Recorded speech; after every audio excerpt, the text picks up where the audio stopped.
The quake has caused a significant damage to infrastructure buildings in Myanmar. How is your organization helping to ensure the safe and reliable distribution of supplies? Yeah, thank you for asking that question. In fact, we're quite concerned because there have been over 400 aftershocks.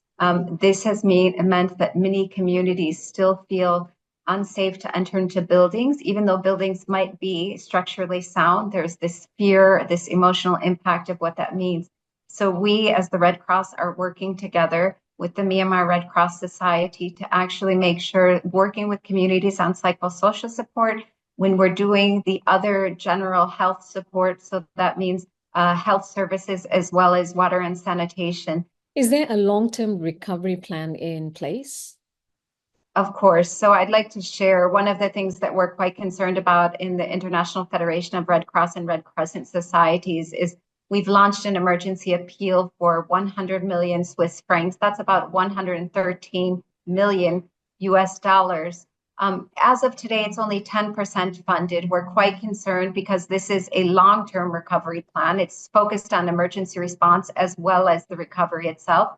It's a 2-year program that focuses on livelihoods, shelter, and actually making communities stronger themselves to face these ongoing vulnerabilities of the climate and weather-related issues.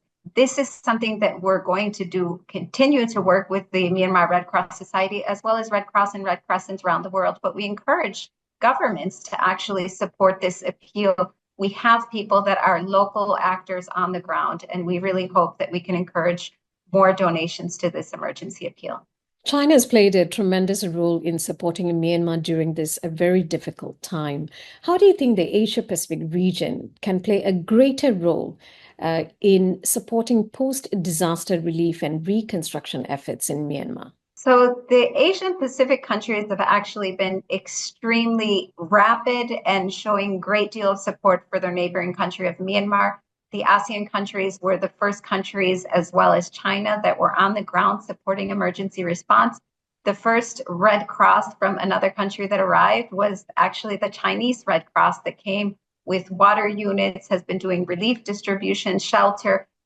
This is something that we see is going to happen more and more, that the local, I would say the neighboring countries are going to have more of a response. We're very thankful to the ASEAN countries as well as the East Asian countries, but we need to make sure that we can actually scale this up. We need more support for the long term.